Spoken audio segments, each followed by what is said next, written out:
Hey guys, welcome to another episode of Tachout Garage. I'm Brent. Today we're going to be working on the Magic Boost Bus. I've got a lot of upgrades and a lot of just parts to replace because I'm going to be taking this on the Hot Rod Power Tour for 2023, and that is about a month away. So I definitely have a lot of work I need to do, some cosmetic stuff, a little bit of performance upgrades, and then some brake fix. So today we're going to be starting off with replacing the rear sway bar on the Boost Bus. It's going to be an upgrade. So Steeda makes an upgraded sway bar for the 2011 to 2019 Ford Explorer. Well, it just so happens that that is the same chassis that the Flex rides on, and also the Taurus SHO. So that rear sway bar is actually compatible with this. The front one is not. There's a bunch of parts that aren't, but specifically that one is. They don't make one for the Flex, but it just so happens that that Steeda sway bar works great on the Flex and fits perfectly just like OEM, but it comes with upgraded bushings that are actually serviceable and greasable, which the factory ones are not. You can't even replace the factory ones on the Flex. They're actually like permanently encased around the sway bar, so it's not really a serviceable unit. So this will give me more stiffness. It's adjustable. It's got 3 different settings of adjustability, and then on top of that, it gives me the future serviceability to be able to replace the bushings. So definitely a great and desirable upgrade. We're at 145,000 miles on this. It's a 2014. So she's getting up there in age, but my family, specifically my wife and my daughter, absolutely refuse to let this go. The only stipulation is eventually if I can find a 2019, which was the last year they made these, in the exact same color combo with the exact same drivetrain under it, which is the twin turbo all-wheel drive, and maybe a few extra options upgrades, that would be great. Then I'm allowed to trade it and get rid of the original Boost Bus and just come up with Boost Bus 2.0.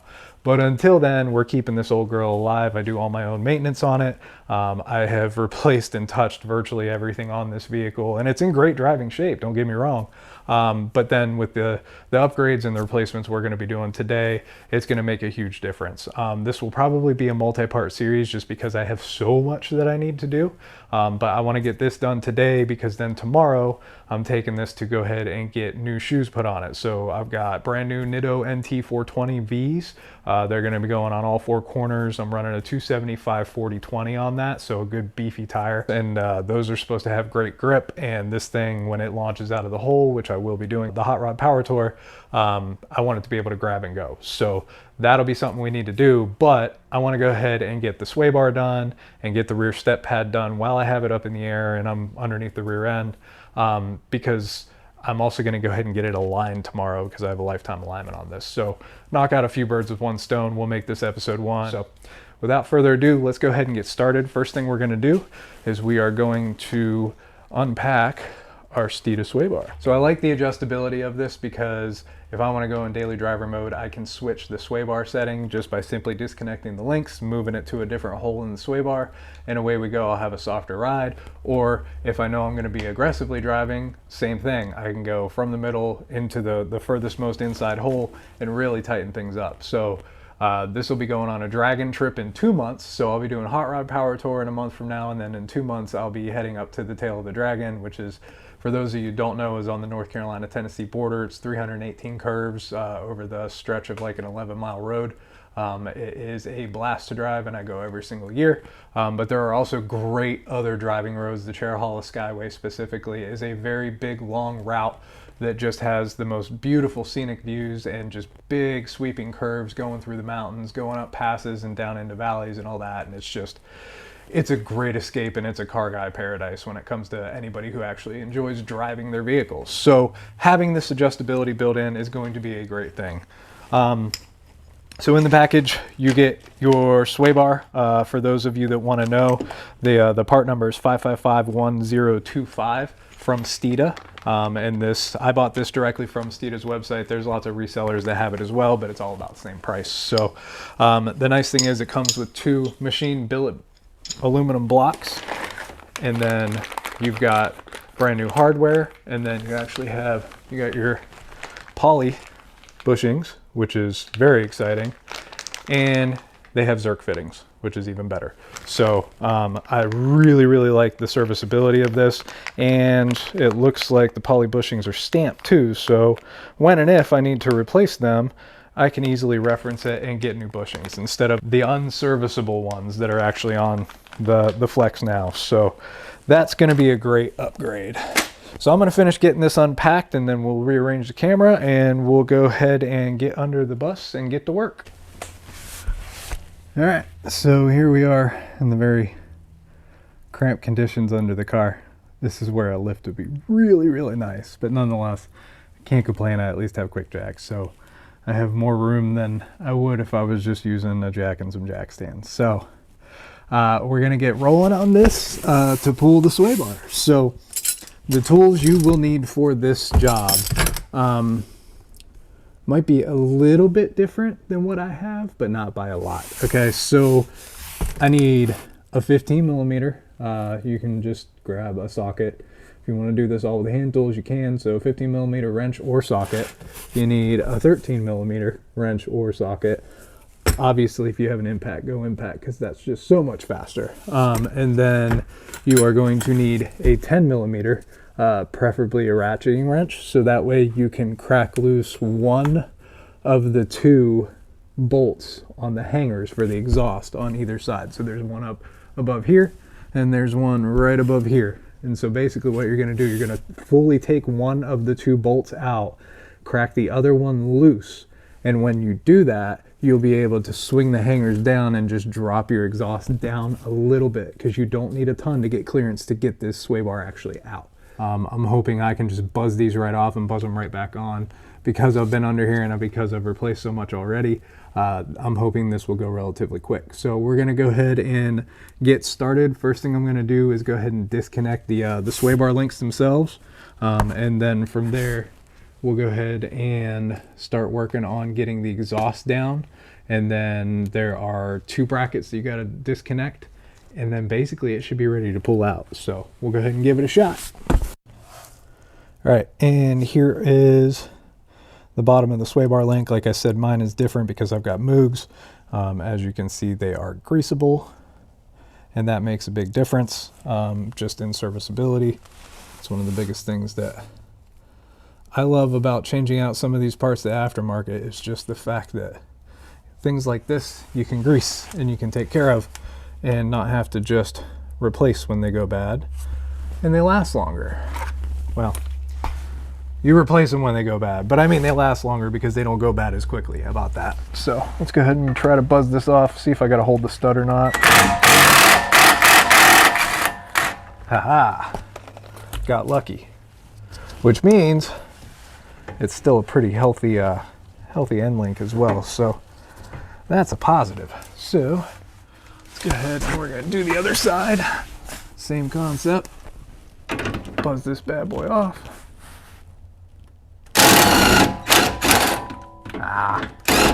This one I did not get as lucky on. No big deal.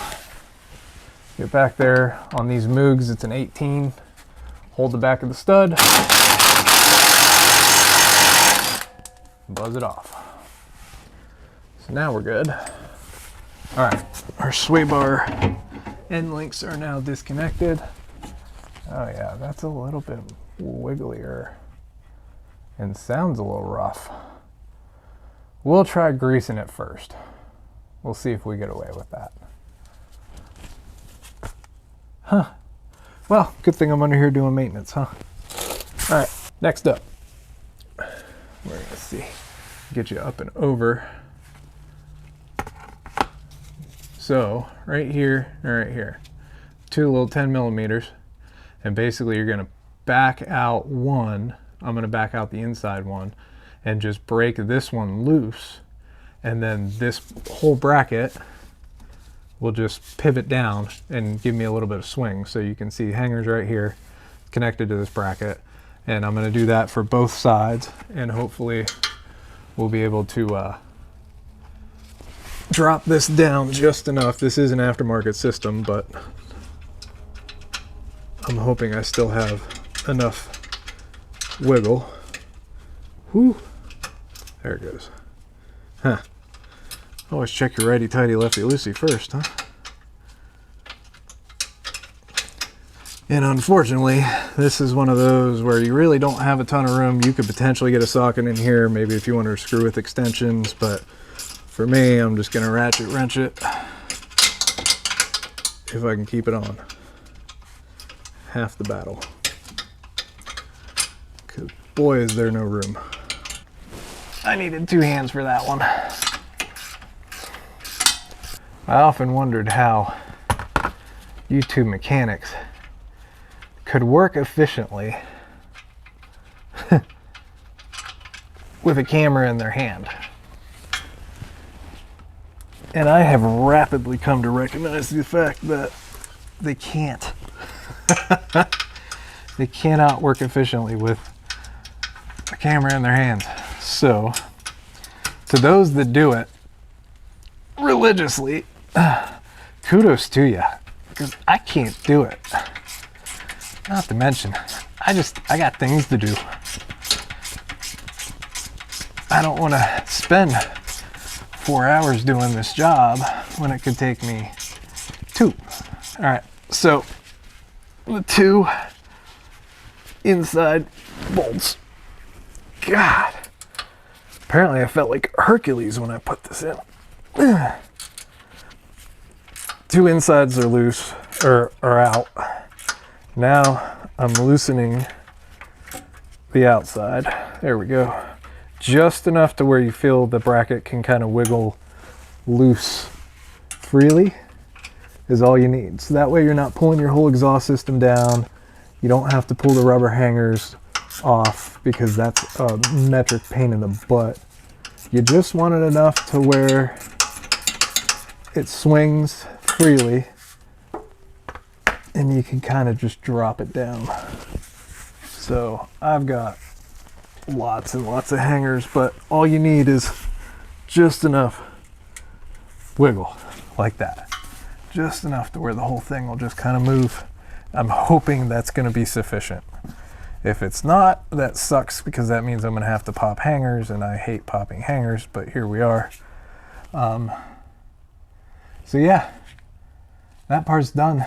Now, all I got to do is crack loose 413s that are holding the sway bar up. So we're going for sway bar. You're going to, right here is the bracket. You got 1 bolt there, 1 on the back. On this side, right behind the control arm, it's a little dark back here, nonetheless. Same thing, 1 front, 1 back. So, pull those bad boys out.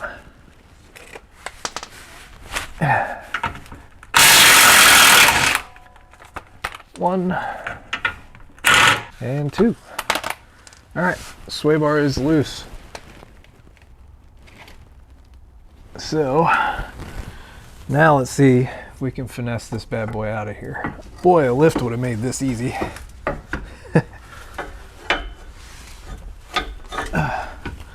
You think? GoFundMe for a lift? All right. Well, this is awkward. Sway bar up my butt. Well, there we go. Sway bar is out. So now, let's do a comparison of old versus new here.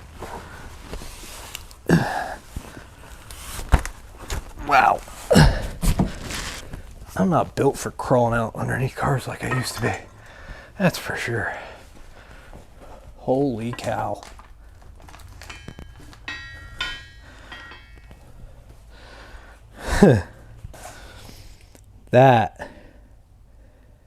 That's a difference. That is a big, beefy boy difference. Look at the thickness difference in that. Wow, wow, wow. Even just the tabs on the end, like this gives you a real good idea of just how much better, how much thicker. Let's see, can we go this way? Yeah. Look at that. Love it. Super excited. Let's try to get this beefy boy under here. Oh my God, this thing is so much heavier. Holy cow. Yeah. This is gonna be fun. I'm probably going to scratch the crap out of this too. Considering how much effort it just took to put it in the first place. Oh yeah. Scratches are imminent. Man, this kit is nice though. So this is using energy suspension bushings, poly, which is great. Hi again. But yeah, poly bushings with big beefier hardware. Let's make sure the big beefier hardware fits. Yes, it does. Okay. So it's got that. Comes with spacer blocks, machined aluminum, nice and shiny. But yeah, it's an energy suspension kit, basically, which is great. So I guess the next big thing is going to be, let's see if we can finagle this bad boy under here, because I have a feeling it's going to be a challenge. All right, back in the awkward prone position. We're going to go ahead and try to feed this sway bar through without scratching the living daylights out of it. I really don't want to scratch all this powder coat off. The only reason I'm afraid of that is just because it was super tight getting the little one out, and well, this one's a beefy boy. This one is way, way, way thicker. So we're gonna try this. Try not to hurt myself in the process, and certainly try not to hurt this sway bar. Yeah.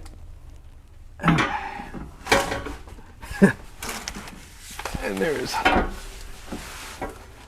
little to no give whatsoever. Pull this down.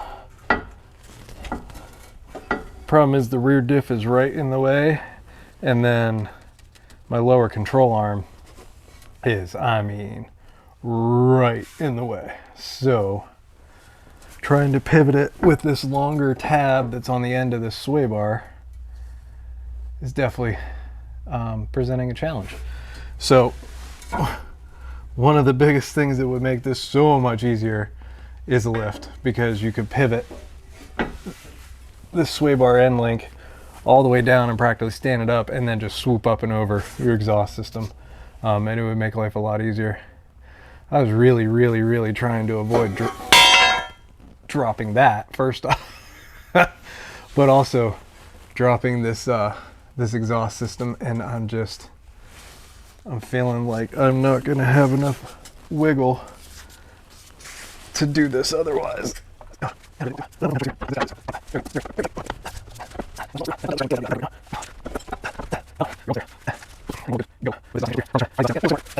Oh yeah, there's blue. Don't do what I do, guys. Do things smart. Okay. Well, now we're in a pickle. Now we're really in a pickle here. Yeah. I think I'm gonna have to crack this loose, and that really sucks. Don't do what I do. I cannot reiterate that enough. I heavily doubt I would be so lucky that this would be a 15. Because I definitely don't remember. Oh, look at you. Okay.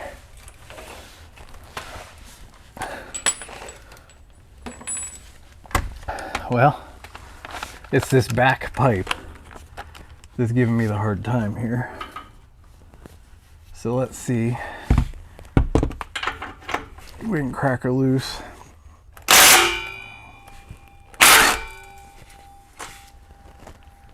All right. Well, that definitely gave some wiggle.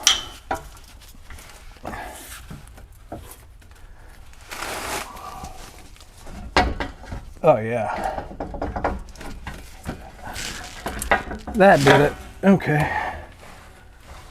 Well, that's step one done. 1 stud, 2 studs, and come on, number 3, and boom. All right, links are connected, studs are in. That gives me a pivot point because the next fight is going to be holding that up while I'm putting the new bracketry in. I learned that word from Derek on vice grip. This isn't bracketry, it's bracketry. Okay, they do send you some energy branded grease, so go ahead and do the grease thing. There's little grooves inside here. Go ahead and just put enough in there to fill the grooves, basically, so you don't have the squeakiness going on. All right, now the fun part. Where's the split? Right here. See how these are. Oh, wow. Okay. Well, thanks for making a great product, Energy. That slipped right on without any hiccup. That's fantastic. All right, I'm gonna go ahead and grease this. These are greasable. They've got Zerx fittings on them, like I said. But since I'm right here, might as well do it. There we go. Get your spacer in. New hardware. And I really just want to start this by hand to get going. Oh yeah, plenty of length. This was a well thought out kit. Color me impressed. Okay, so we're up, we're good. Bolts are started on this one. Cool. One side down, one to go. All right. So on the sway bar itself, you've got this bump out right here. You want this bushing to go on this side of the bump out, so it kind of holds it in place, and life is grand. Let's see if I can give you some kind of a view of it. There we go. This is definitely a two-handed approach. There's a nice little split it, and then I like to rotate it to move that grease around. Now it's nice and dispersed, and it's on. And I've fought sway bar bushings in the past, especially new ones that are poly, and they never want to go on that easy. So I am thankful and happy. So bracket's got grease on it now. Just gonna pop that bad boy right up. Grease should kind of act like a glue and hold it in place for you.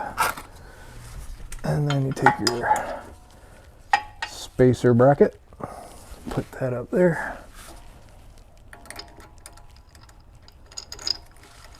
Hardware 1 and hardware 2. Doing this blind just so you can kind of get your alignment, and then hold it up with your wrist awkwardly while you hand start your bolts. All right, and then there is some movement to pivot. I'm probably just gonna go ahead and kind of center it on these grooves. You're gonna be able to tighten it up a little bit more. So, all right, new kit comes with 15s. Zip them down. Go even with it, back and forth. And then send it. Torqued. Torqued. Apparently I needed safety squints for that.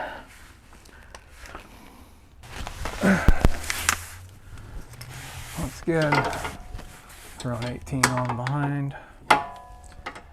Zip it in. And I'm going with the middle setting for now. That's what Steeda suggests you do.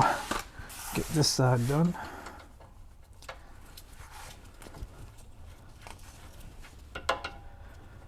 Turn 18 on there.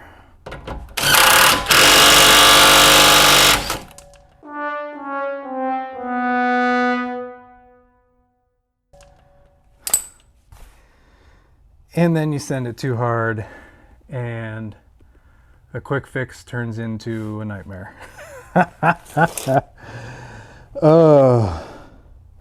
So don't do that, guys. It looks like I need to go ahead and find a replacement sway bar end link and run to the store and grab one. Well, we're back after a rapid unscheduled disassembly, which is my new favorite term coined by SpaceX. I went ahead and ran to the parts store. Thankfully, they had sway bars in stock. Since that one was a little sketch on the driver's side, I just went ahead and got 2 brand new sway bars. I guess you could just ignore everything I said earlier about the Moog being great because they're upgraded and stronger and have greasable fittings and blah, blah, blah. Well, that straight up popped up and bit me in the butt. So I ended up just going with CarQuest. There we go. So hopefully they don't snap. And these look, I mean, pretty darn close to the OE design as far as the stud is concerned. And almost just in entirety. So I guess we're going back to OG. Super disappointed in the Moog. They should be able to take an impact and not react the way that it did. That was just downright silly. I remember putting these things on with an impact. So the fact that they gave up the ghost was, not cool. How many times have you guys gone to do an easy job and it turns out being so much more fun than you ever intended? I know I'm not the only one. It's a non-stop adventure for sure. All right, let me grab a 15 ratcheting wrench and see if I can cheat this off. Holy cow. Officially exhausted. It's out.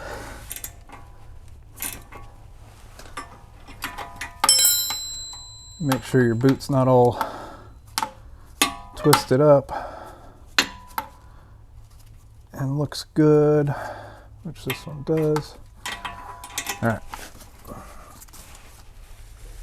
Torque, torque, torque. All right, that's one. Rinse and repeat. Click. All right, now we can get back to the regularly scheduled program of finishing this install. Okay. So the bottom does not have the holder nut, just as a FYI. Okay, 2 Ugga Duggas is good, or the number 2 Ugga Duggas.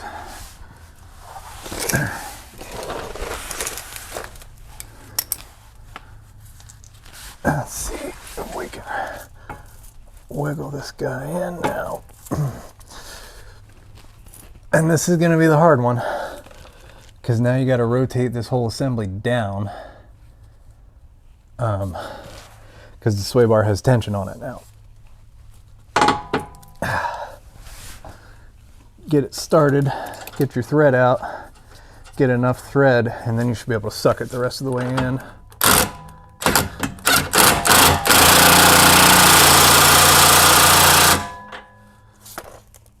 Ta-da! All right, so our sway bar is now installed the right way with brand new end links, so that's a positive. Check it out. So now we got new end links. Here's our install. All good, good. They're nice shiny brackets. Looking great. New end links. Life is grand. So, the only thing we really got left to do is I got to re-tighten the exhaust. Don't forget that step, and then we'll be good. This job will be completed in its entirety. All right, now we're officially done. Whew. All right, what should have been an easy job turned out to be a fight. Let's see. You guys don't want to see that face. That was a bear. That was an absolute bear of a job. Really, you could do it with hand tools. It'd be a little bit longer of a process, but nonetheless, you can do it with hand tools. And really, this is another everyman kind of job. It's really not super difficult. I was very impressed and surprised at how good quality the actual hardware is, and that makes a massive difference. So I'm going to clean up under here, and then we're going to go ahead and move on to the next project. All right, now that we've finished the rear sway bar, I figured while it's up in the air and I've already got a wheel off, let's just go ahead and start digging into the brakes instead. So I've got all the things I need to replace the rotors and the pads on both the rear and the front. I went with a different setup than I currently have. I've been running the Power Stop cross-drilled and slotted rotors with their carbon fiber pads. I think it's the Z24 kit. Don't hold me to it. It's been a great kit, but I've been running it for 80,000 miles. So it has held up phenomenally well. I think I've put brake pads on it once in that amount of time, and that includes a lot of drag strip passes, like I said, the trips to the mountains, just lots and lots of spirited driving, and it has done great. But I was looking for a change up. I found a really good deal on Raybestos products, of all things, for the actual rotors. I'm sticking with Power Stop for the pads, but I'm going with a little bit more of an aggressive pad. I'm going with the Z37 Top Cop pads instead. I'll show you these. So there's your kit number. With the Raybestos, I went with an interesting series. They're S-groove rotors, and I liked the grooves on them, and I liked the fact that they weren't cross-drilled. I've heard so many things about cross-drill cracking and all that stuff, so I wanted to go with something like this, and these are fully coated. Even the hats are painted black, which is nice because I ended up painting my own hats black because these Power Stops just didn't have that option, and they rusted and just looked really ugly. So I'm hoping these stay a little bit better looking because they're fully coated. And then the S-groove design really interested me.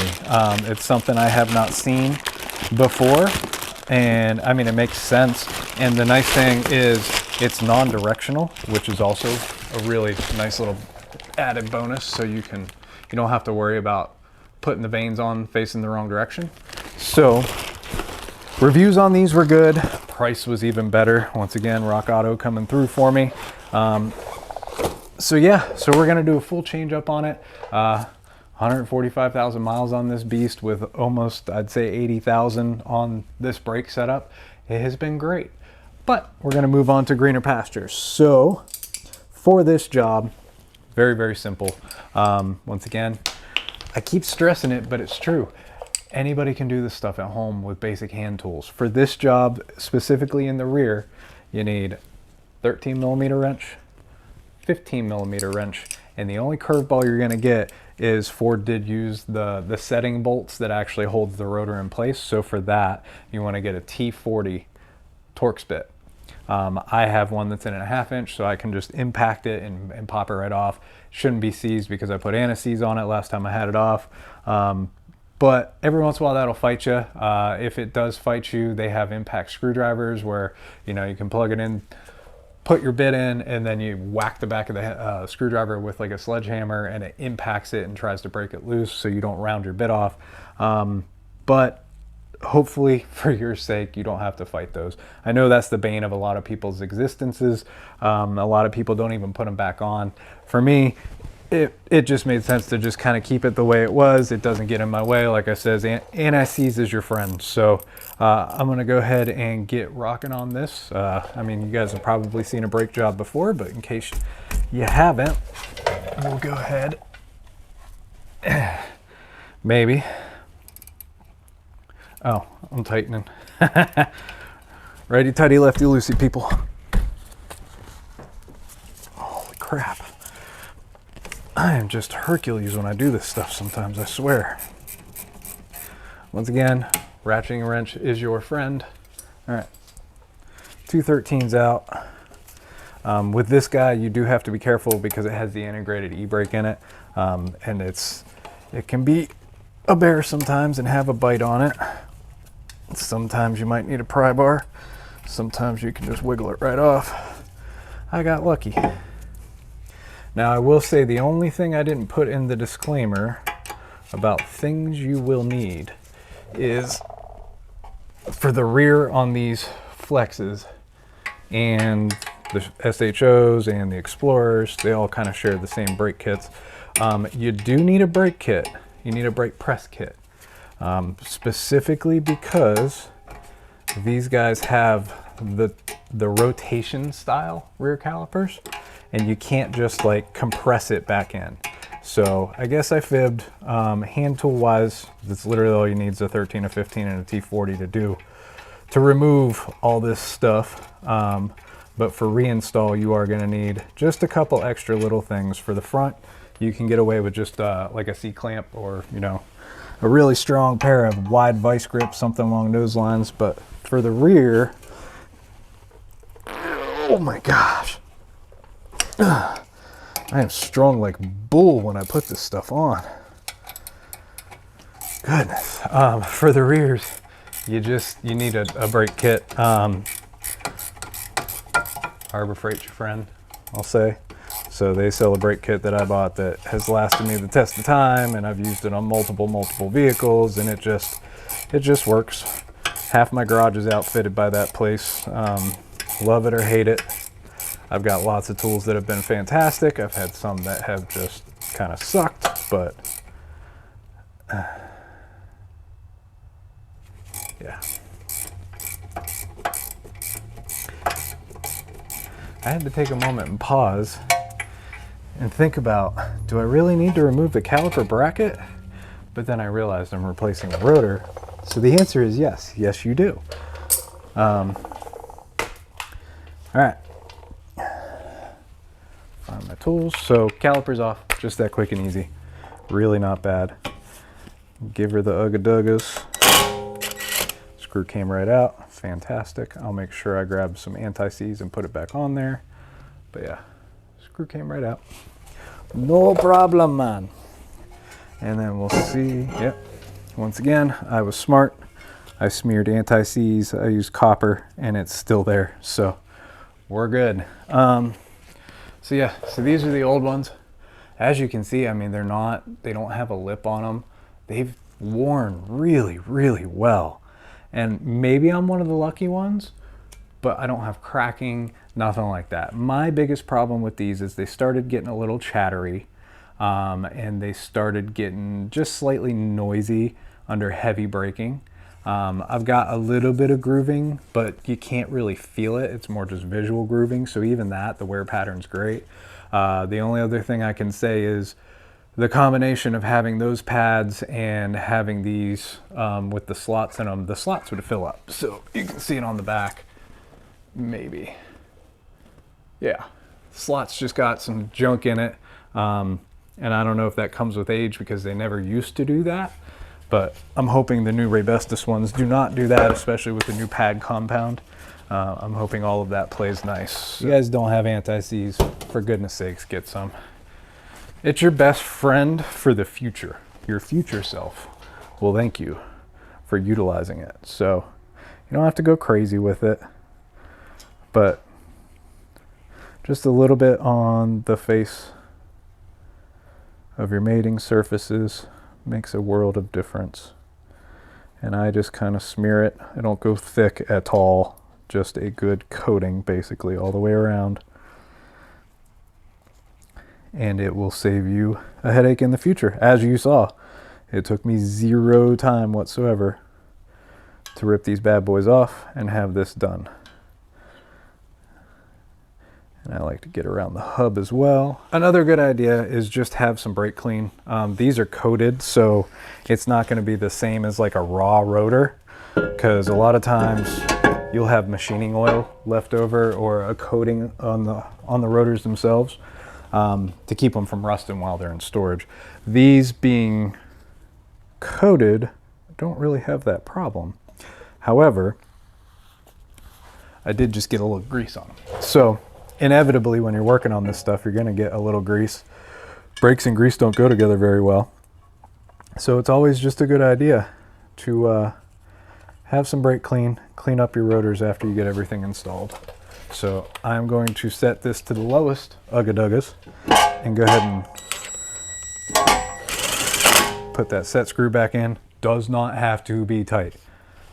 Quick pop, as soon as you feel it set, rotor's locked in, you're done. Don't over torque it. For goodness sakes, do not over torque it because you will regret it big time. So now that that's done, we'll go ahead and pop our old pads out. And I mean, well, especially on the rears, you don't have to worry as much, but really, these have lots of life left in them. I'm just doing preventative because I'm anal retentive like that, and I over maintain this thing, which is probably why it's 145,000 miles on it and still kicking fantastically and still has tons of power. Your mileage may vary, but like I said, I'm getting a little bit of chatter, I'm getting a little noise, weird brake feel, and it definitely feels physical. It definitely feels like it has something to do with the actual brakes themselves, and not with like the fluid or anything like that. So while I have these out, it feels like this one's actually a little stiff. So I'm gonna go ahead and pull my slide pins.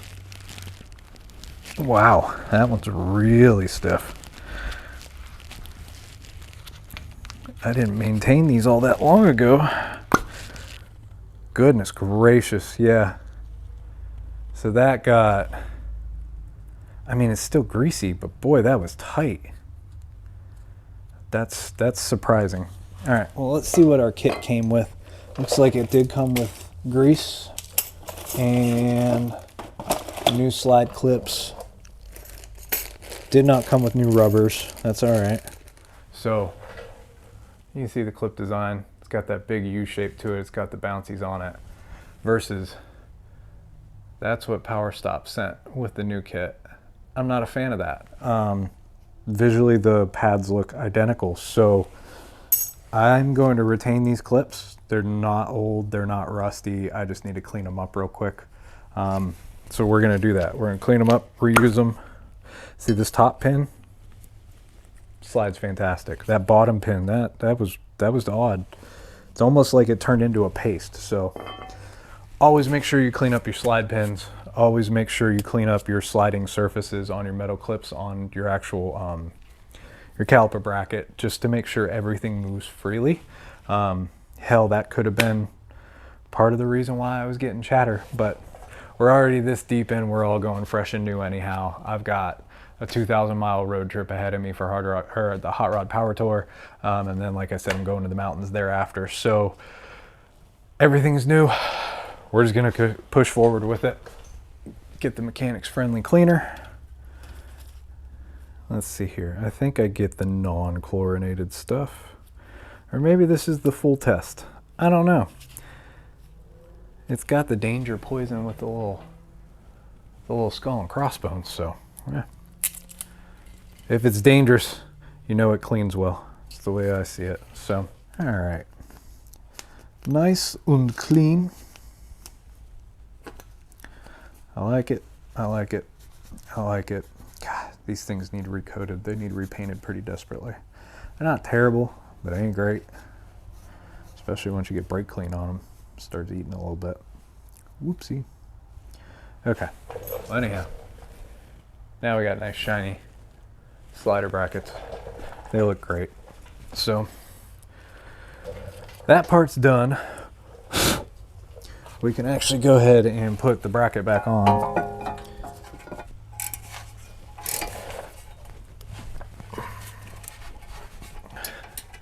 And once again, I mean, on these guys, it's just kind of snug. Like, there's probably factory torque specs, and I don't know if I've ever torqued anything when it comes to doing a brake job. Shame on me, perhaps, I don't know, but I've just never done it. All right, so get you one of these. Definitely helpful. And it's kind of a universal kit, helps you work on all the things. It's also very, very simple. So you just have a bunch of discs that are, you put into this assembly, this backer, put that on, and now this part here presses up against the solid part of the caliper, and then you just need to match up the caliper piston face size. And normally you would go flat side against the caliper face, or the piston face. But because this is a rotating assembly, you actually need to go on the other side. I don't know if you can see, but this side has pins on it. And the pins lock into this caliper assembly. And then this guy has the same kind of pins that go into the back of that.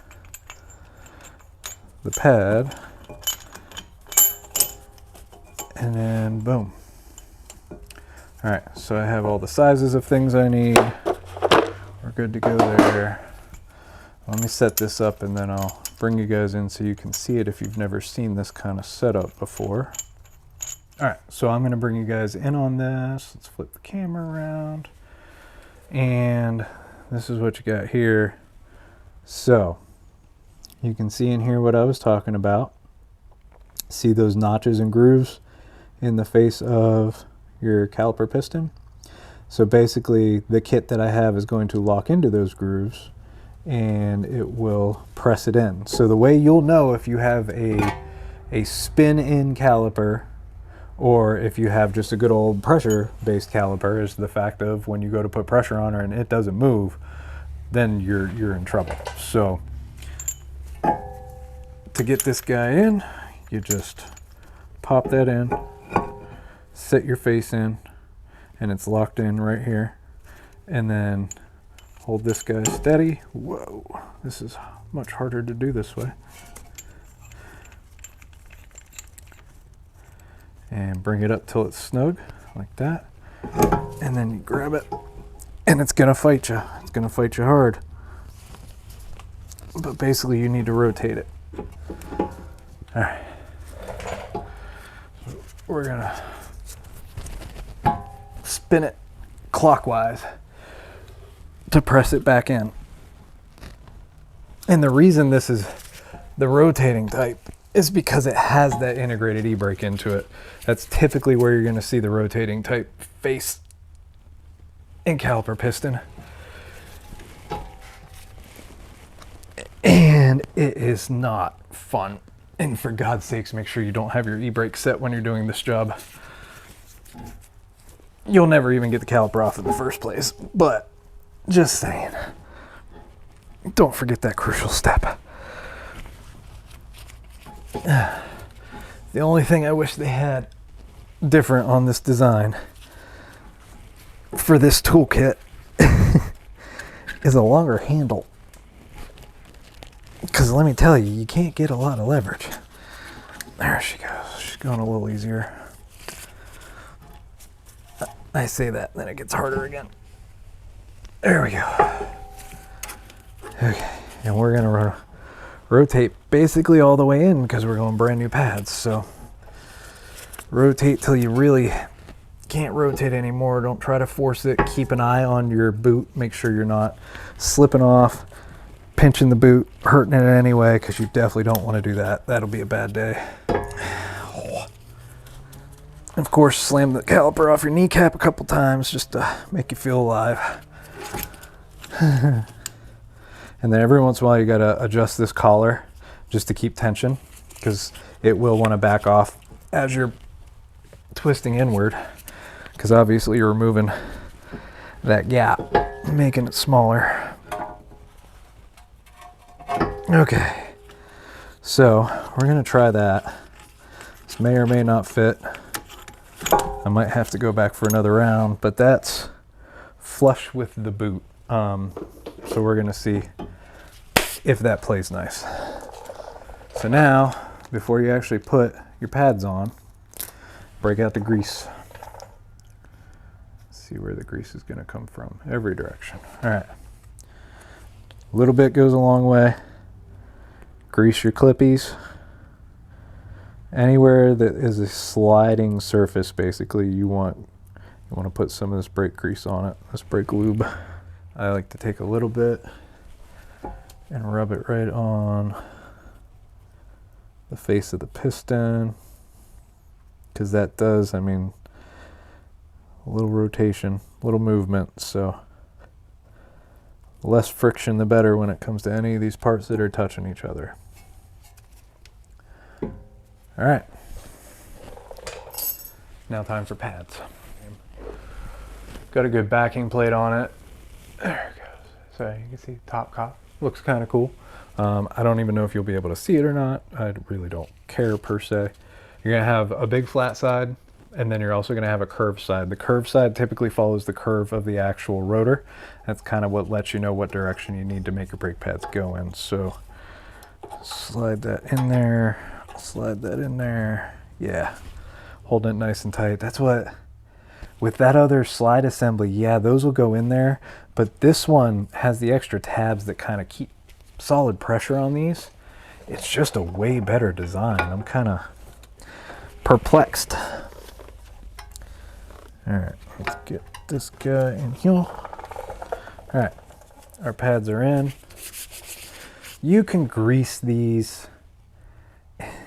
It's hit or miss.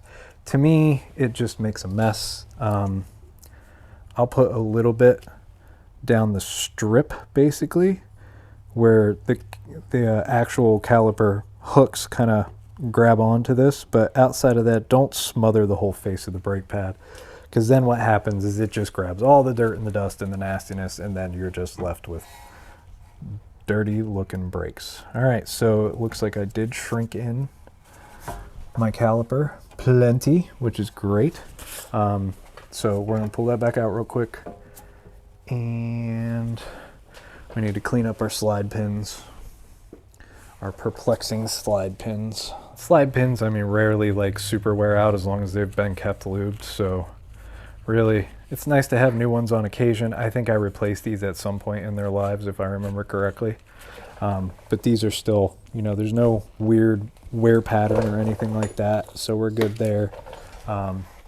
Now these guys, grease liberally. Definitely get them coated and covered. But make sure you're saving enough grease in your packet if you don't have, you know, bulk grease in the garage. Make sure you're saving some, because you got to do both sides. So, and just coat your pin. More the merrier, really. And I do the tip. Just the tip. So yeah. Can I? There we go. Haha. So yeah, that's what you want. Good coating of grease on it. Get that back in your bracket. Make sure it slides freely, which it feels way better than it did when I took it off. So that's a good thing. That's one. Can never have enough lube, right? Lube it up. Just the tip. All the innuendos. Who knew brake jobs could be so dirty? All right. Get your other pin in. And then when you're putting your pin in, you got to push it all the way in. Make sure you got good movement. That feels pretty good. And then as you're pushing it all the way in, make sure you seat your actual rubber grommet that kind of seals the pin off from the weather. Make sure it seals and sits all around the grooved edge that exists. Once you do that, you're basically done. So now we can go ahead and throw our main caliper assembly back up and over our newly installed slide pins, which are integrated threaded inserts. Get that guy down. Looks like I eyeballed the grease lines perfectly on the outside edge, so that's cool. Okay, snug down finger tight, and these, once again, don't need a whole lot, so it's just a little 13. Are you gonna fight me? Now it's rotating. Let's see. What are you? Looks like maybe a 17. Curveball. So it didn't fight me the first time. But this time around, now that they're nice and loose, they want to rotate on me. Looks like, yeah, 17 will do it. So you might have to get a 17 in there, and it's very thin, so you don't have a lot of room to actually get the head in there, but you don't need a ton. More innuendo. But yeah, if they rotate on you, you'll need to get a 17. Just hold that slide pin in place while you're tightening down.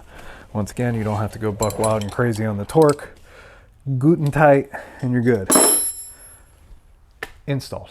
Brakes installed. So let me grab a clean rag and clean the surface of this off real quick. Liberally spray it down and clean your pad off. Make it look nice and shiny if you want. Just make sure you got a relatively clean pad. You're just trying to get rid of the grease. And it basically air dries itself for the most part, so not a whole lot to focus or worry about.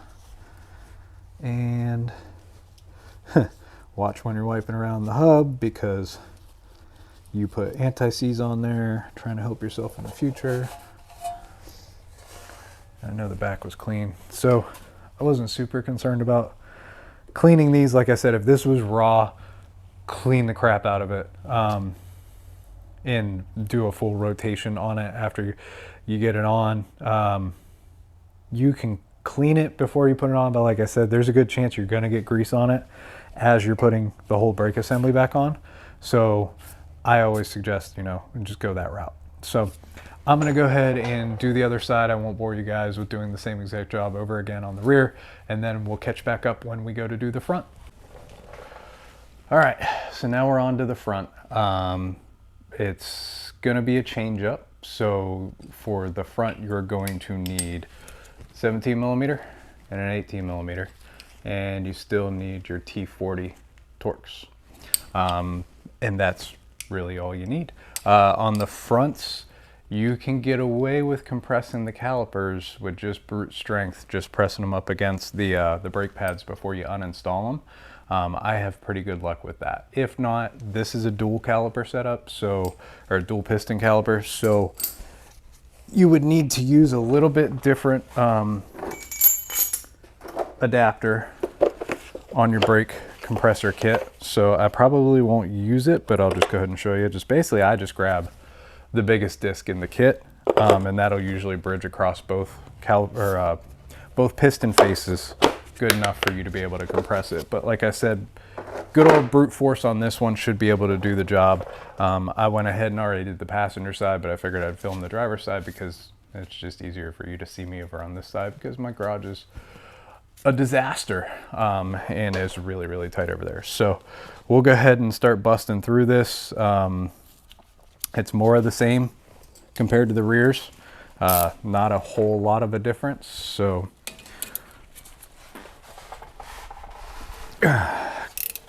my Herculean strength coming back. Oh my gosh. Let's try going downward instead, shall we? There we go. The good old palm hammer. And then one tip I did forget to mention on the rears, just as a way to make your life easier, is don't take all the bolts out until you have them all broke loose.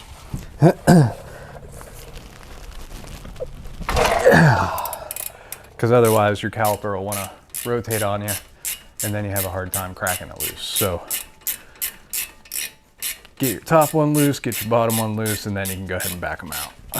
All right, like I said, this is the fun part, is compressing the caliper. So basically I just grab the back of it and I just push on it and hold my knee up against the rotor at the same time. And you can feel how much looser the caliper gets as you're compressing. And because this is duals, push up top and bottom. And then she comes right off, and as you can see, I've got them pressed basically all the way in, so we're good there. Make sure you're careful when you take this off. Try to find a secure spot for it. Don't want it to go flying. Usually my luck, it goes flying anyhow, but stay. Good. Okay, so 17 gets that part. Fun little thing on the Flex specifically is your top caliper bracket bolt goes right up against the knuckle of, in my case, coilover, but your strut. So if you ratchet it all the way out, you're gonna get your wrench stuck. Ask me how I know. So you just gotta go open end. Once you get it cracked loose, back it out a decent bit, and go ahead and do your bottom before you forget. And there we go.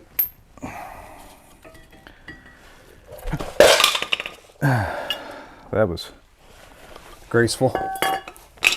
And once again, the pads are pretty good on this, but I'm just doing everything, so we'll just do it all. Little baby slide brackets. There you go.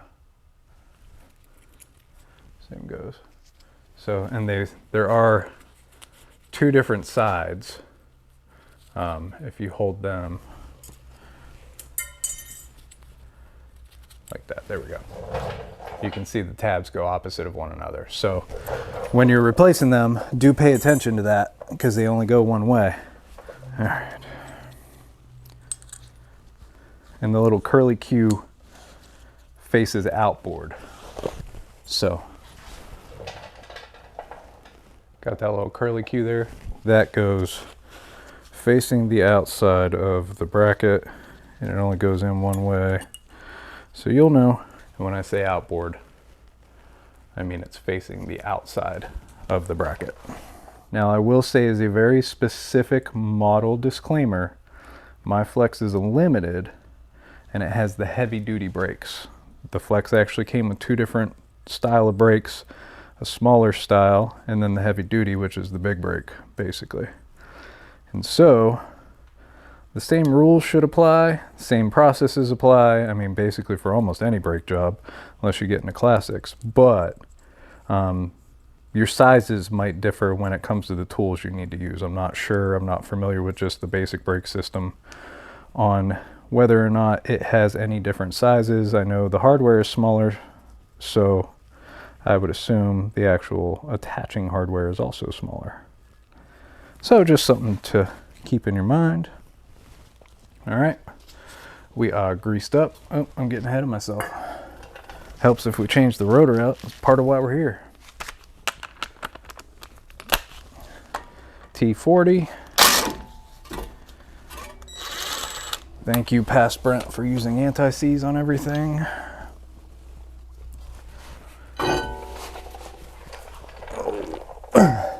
This is a big, heavy rotor.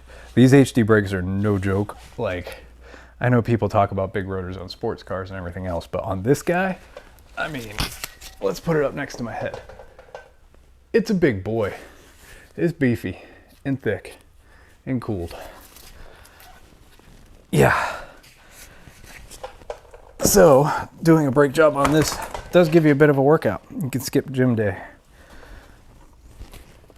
All right, I do still have leftover anti-seize on this face, so I'm just gonna do a small smear. Just enough to recoat it. That way it's not dried out and gummy. All right, show off the new shininess. These are just really nice looking rotors. I'm very impressed with them, very happy with the quality of them so far. From everything I can see, Raybestos, they did a great job. They really did. So I'm very curious how these S vanes are going to perform compared to the traditional slotted setup. Okay, set it in place, get your set screw in. Remember, just a nudge. Usually one little click on the impact and I'm happy, so. All right, now we can continue on to our freshly redone. And by redone, I mean new clips and nothing else.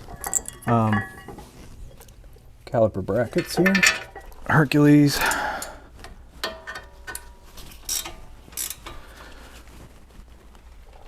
Hercules. Name that movie. Hercules, Hercules, Hercules. Only people my age will get that one. Are you in? You're in. Okay. Now these are spring loaded. They've got these little springs on front and back. And let me tell you, this rear just keeps wanting to pop out. So you gotta finagle the caliper on at the same time that you're holding everything down. Squeeze it in place. And there you go. Not too bad. So you can see top cop is just barely visible right there. They could have came up a little bit higher, but nonetheless, it gets the point across. So I'll go ahead and put in our top pin since I've already lubed it prematurely. And then I'll at least hold everything in place. Click.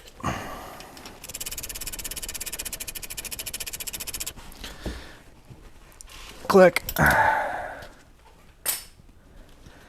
And just like that, we're done. New brakes installed. So on these brakes specifically, there is a break-in, a whole process that you need to do. Here, I'll read it to you. So Power Stop says, break in new brake pads rotors using the pad bedding procedure as follows. Proper pad bedding can prevent rotor warping.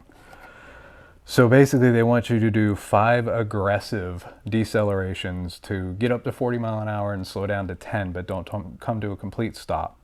Do it in rapid succession without letting the brakes cool, and don't come to a complete stop. If you're forced to stop, complete the stop and either shift the vehicle into park or give room in front so you can allow the vehicle to roll slightly while waiting for the traffic light. The rotors will be very hot and holding down the brake pedal will force that brake pad to contact the rotor and create a possible imprint on the rotor. This might contribute to the creation of brake judder, which I had before. So then you complete the break-in by doing 5 moderate stops after you do your 5 rapid stops to go 35 mile to 5 mile per hour in rapid succession without letting the brakes cool. You should expect to smell some resin as the brakes get hot. After this is complete, continue to drive the vehicle as long as possible without heating the brakes excessively and without coming to a complete stop. Try for about 5 minutes at moderate speed. This is the cooling stage. After the brakes have cooled to standard operating temperature, you may use the brakes normally. So basically this is, it's depositing a layer of friction material from the brake pad onto the actual rotor. So it kind of like matches them up and puts a surface on the rotor that the brake pad's like. But it does help avoid warping, and more than anything, like it said, if you get them real hot and then you just stand on the brakes, you're going to put like an imprint. You're going to leave a deposit of more brake material than you would maybe elsewhere. So that could be part of the reason, maybe why I had brake judder on the last go round, because I think I forgot to break in those pads, and that might have bit me in the butt. Because like I said, these are, here, I'll show you the old brakes. They're practically brand new. So I remember replacing them, but I don't remember how long ago because I don't drive this very often anymore. Yeah, we'll see. So yeah, that does it for me, guys. I am going to go ahead and finish buttoning this guy up and then take it out and do the break-in procedure, get these pads good and bedded in before I have to take it in the morning to the tire store. So that way everything's good to go. And then tomorrow she gets new shoes and she gets a fresh alignment. Just double check, make sure everything's in spec. And then, like I said, there's some more projects on the way. So I'll leave it at that for this episode of Tachout Garage. I hope you guys enjoyed it. I haven't asked for it yet, but I'll go ahead and ask for it. If you could please just like and subscribe. I'm trying to build up this channel, see what we can do with it, have a little bit of fun along the way. If there's anything you guys want to see as far as an installation goes or any kind of tech knowledge or anything like that, please let me know, and I'll try to, you know, come up with something. Like I said, I've got an F-150 Lightning, the 2001, so the good Lightning. I've got the Boost Bus, which has plenty of cool things on it. If there's anything you want to know about it, please let me know as well. And then I also have my 07 Porsche Cayman, and I can, you know, I've got some other things planned for that in the future. Right now I'm just trying to get this ready for Hot Rod Power Tour. So that does it for me, guys. I'm Brent. This is Tachout Garage. Like I said, I hope you enjoyed this episode, and yeah, give us a like, give us a subscribe, and I hope to keep building this channel and bringing you guys good content. So with that, until next time, you guys be good, be kind.